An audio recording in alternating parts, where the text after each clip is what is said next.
Everyone at the burial wore white. They sang, they danced, they called it a celebration of life. But inside a sealed envelope, buried deep in a lawyer's briefcase, was a truth so dangerous, so explosive, that some of them would have preferred the dead man to stay silent forever. This is the story of how one man's quiet observation brought an entire network of deceit to its knees long after he was gone. Ezekiel was known as a difficult man. He wasn't cruel, but he was strict. He owned a roadside transport company, a fleet of buses, a team of drivers, and a small army of ticket sellers. He was the kind of boss who paid on time every time, but demanded perfection in return. His rules were simple: no shortcuts, no theft, no excuses.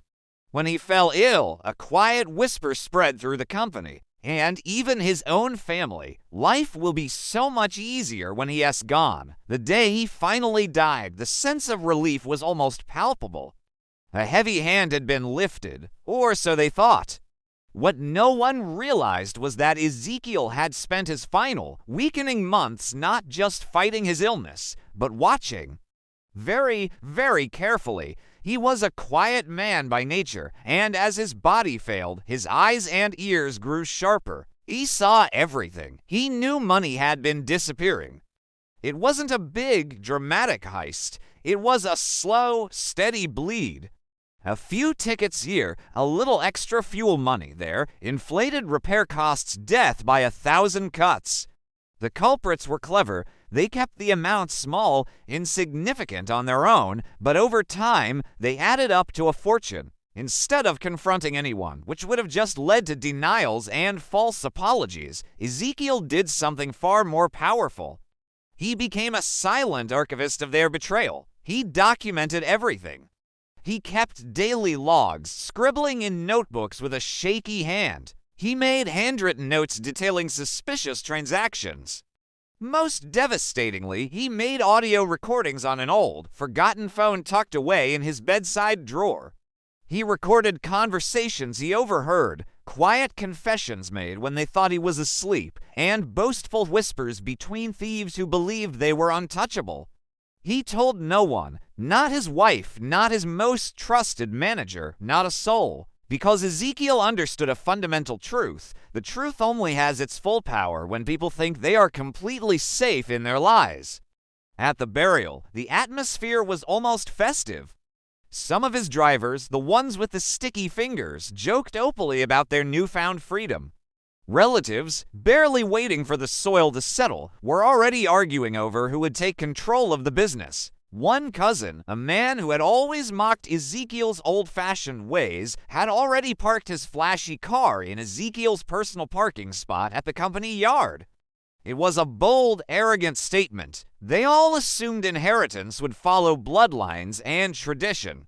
They were about to learn a very hard lesson. The lawyer, a man who had known Ezekiel for decades, followed his client's final instructions to the letter. He waited. 1 day passed. Then 2, 3. An entire week went by.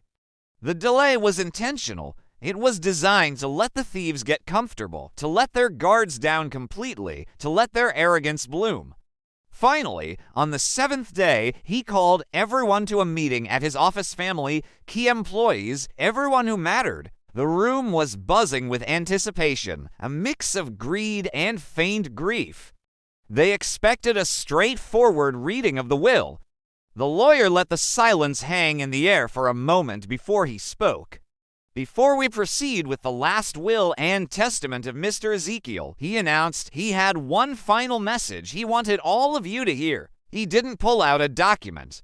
He pulled out that old, beat-up phone and a small speaker. He pressed play.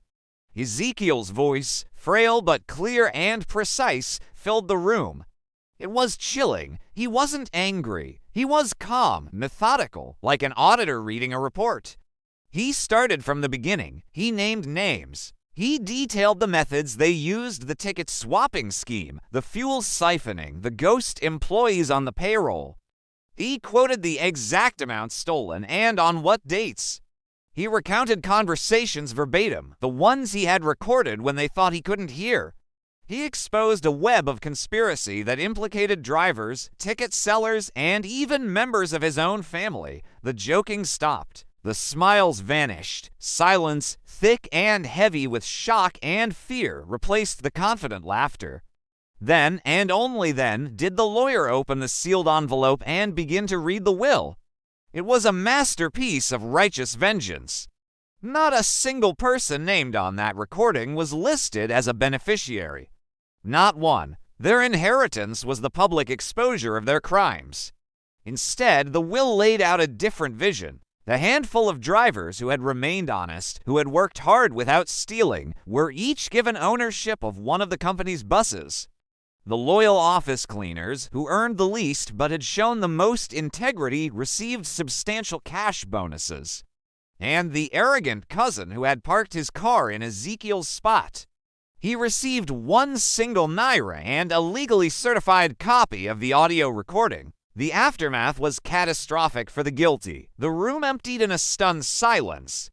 Court cases followed as the evidence was undeniable. Relationships that had been built on shared secrets and stolen money collapsed overnight. Some of the accused simply vanished, disappearing from town to escape the shame and the legal consequences. But the company, Ezekiel's life's work, survived. It was smaller, leaner, but it was finally clean. It was honest. Ezekiel never raised his voice, never accused anyone, never defended himself while he was alive. He didn't need to. He knew that the most powerful weapon isn't a loud accusation, but a quiet, patient, and well-prepared truth. He let them believe they had one, all while he built a case so solid it would outlive him and deliver justice in his absence. His legacy wasn't just a transport company. It was a powerful reminder that the truth always waits and it never arrives empty-handed. Thanks for watching. If you love stories where the final chapter is the most satisfying, make sure to subscribe and hit that notification bell. We've got more coming.